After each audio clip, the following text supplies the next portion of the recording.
سنت ہی وہ چیز ہے جس سے مقبولیت ہوتی ہے اللہ کے نزدیک. اور اگر سنت کے مطابق عمل نہ ہو تو چاہے وہ عمل کتنا ہی خوبصورت کیوں نہ ہو دیکھنے میں، اور چاہے وہ عمل کتنا ہی زیادہ مصارف والا کیوں نہ ہو، اور آخری بات، چاہے وہ عمل انتہائی اخلاص والا کیوں نہ ہو، اگر سنت سے وہ عمل ہٹا ہوا ہے نا، آپ صلی اللہ علیہ وسلم کے طریقے سے ہٹا ہوا، اللہ کے نزدیک مقبول نہیں ہے. کافی پرانی بات ہے، ایک واقعہ میں نے کسی رسالے کے اندر پڑھا، میرے دل کو وہ واقعہ بہت ہی لگا تھا. کہیں تو آپ کو سنا دوں، ہے پر لطف ذرا. پرانے زمانے کی بات ہے. ایک نوجوان تھا نیک، پرہیزگار، نمازی، مسجد میں وقت زیادہ گزارتا تھا. اتفاق یہ ہے کہ اس کو کسی سے محبت ہو گئی، کوئی بھی ہو. اب وہ پریشان، جس کے دل میں محبت آ جائے نا جی، تو جیسے خوشبو جو ہے وہ چھپائے نہیں چھپتی، ایسی محبت بھی چھپائے نہیں چھپتی. انداز بدل جاتے ہیں، گفتگو کا انداز، چلنے پھرنے کا انداز، آنے جانے کا، سب تبدیل ہو جاتا ہے. بدلے بدلے میرے سرکار نظر آتے ہیں، اس کا مصداق بن جاتا ہے وہ دیکھتے ہی دیکھتے. اب مسجد میں جب آ رہا ہے تو نماز پڑھ رہا ہے، تو نماز میں پہلی والی بات نہیں، گمسم بیٹھا ہے. اتفاق سے ایک سمجھدار نمازی تھے، اچھی عمر کے، وہ سمجھ گئے کہ یہ بچہ جو ہے نا کوئی پریشانی ہے یا کوئی مسئلہ ہے، اس کو بلایا. اس کو، بیٹے کیا بات ہے، صحیح صحیح بتاؤ، پہلے والی بات تیرے اندر نہیں ہے، تو نماز بھی توجہ سے نہیں پڑھ رہا ہے، پتہ نہیں گمسم سا رہتا ہے. انہوں نے بڑی محبت سے اس سے بات کی، تو وہ اس نے دل کھول دیا اپنا کہ یہ میرے ہمدرد ہیں. کہنے لگا کہ بات صحیح ہے، ٹھیک کہہ رہے ہیں آپ، مجھے کسی سے محبت ہو گئی ہے، لیکن پریشانی والی بات یہ ہے کہ وہ میرا محبوب جو ہے میرے شہر میں نہیں ہے، بلکہ وہ بہت دور ہے، میں اس سے مل نہیں سکتا، میں اس کے پاس جا نہیں سکتا، میری اس سے ملاقات ناممکن سے ہو رہی ہے، میرے پاس مصارف ایسے نہیں ہیں، جس کی وجہ سے بس میرے دل میں آگ لگی ہوئی اور ہر کام میرا سارا الٹا سیدھا ہو رہا ہے. سمجھ میں نہیں آ رہی بات کیا کروں، کیسے کروں. تو بزرگ کہنے لگے کہ پرانی بات ہے، موبائل کا دور نہیں تھا. بزرگ کہنے لگے پریشان ہونے کی بات نہیں بیٹا، میں آپ کو کم خرچ بالا نشین ایک بات آپ کو بتاتا ہوں، اور آپ اس پر عمل کر لو، یوں سمجھو کہ آدھی ملاقات آپ کی ہو جائے گی.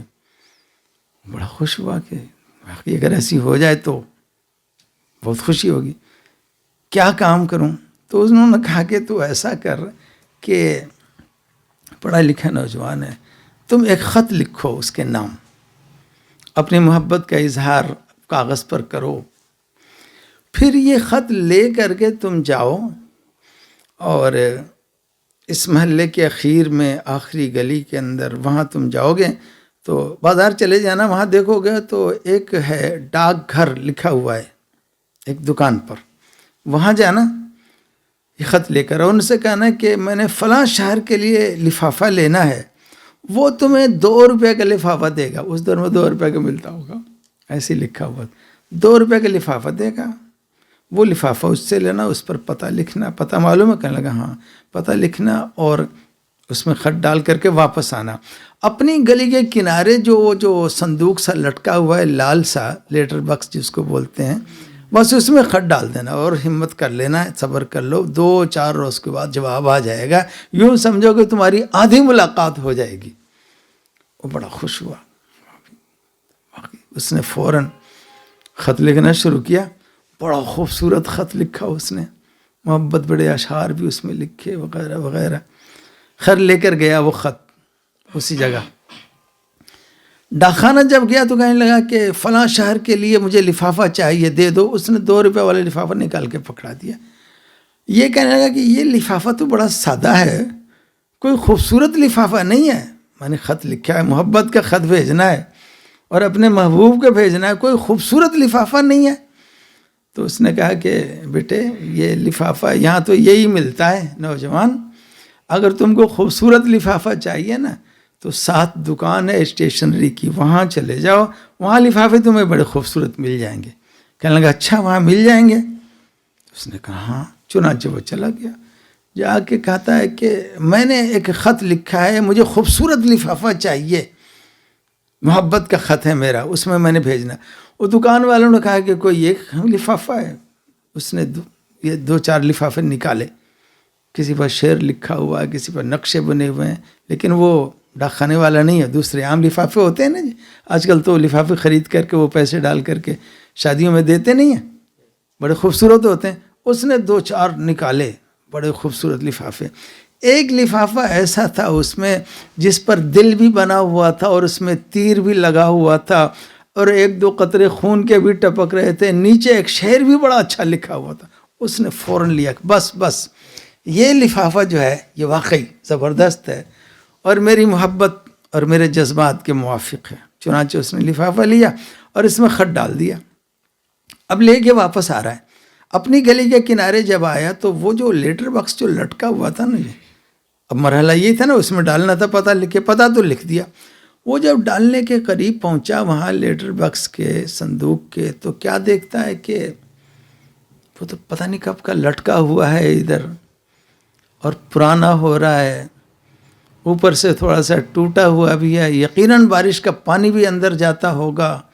میرا خط اتنا خوبصورت، میرا محبوب ایسا، لفافہ اتنا خوبصورت، میں اس کے اندر ڈال دوں یہ تو میرا خط ضائع ہو جائے گا، بلکہ میری محبت کی توہین ہے، میں اس میں نہیں ڈالتا، بلکہ واپس آیا، کہتا میں ڈالوں گا لیکن یہاں نہیں ڈالوں گا، اپنے خط کو ذلیل کرنے والی بات ہے۔ لے کے چلا شہر کے اندر، پھر رہا ہے کہاں اپنا خط ڈالوں، کہاں ڈالوں، دیکھتے دیکھتے اس کو ایک سونار کی دکان نظر آئی، بڑے خوبصورت ڈبے اندر رکھے ہوئے تھے مختلف، گیا ایک ڈبے کو کھول کر کے اپنا خط اس میں ڈال کے بند کر دیا۔ اچھا کیا بتائیں کیا خیال ہے آپ کا، خط پہنچ جائے گا اس کا؟ کیوں؟ پیسے نہیں خرچ کیے، اخلاص نہیں ہے اس کے دل میں، محبت نہیں ہے، محبت بھی بہت ہے، مخلص بھی اپنے کام کے اندر، پیسے بھی بہت سارے خرچ کیے۔ بالکل یہی مثال ہے کہ پیسے خرچ کر کے پوری گلی سجا دی ہے، پورے علاقے میں اول نمبر مل گیا ہے حکومت کی جانب سے، بہت کچھ کیا ہے، لیکن طریقے سے ہٹا ہوا ہے، اس کا خط کبھی بھی نہیں پہنچے گا، کبھی نہیں پہنچے گا۔ اور اگر یہ وہی 2 روپیہ والا سادہ لفافہ لے لیتا اور اسی ٹوٹے ہوئے لیٹر باکس میں ڈال دیتا تو انشاءاللہ اس کا خط چلا جاتا اور جواب بھی آ جاتا ہے، ایسے ہی ہے نا جی۔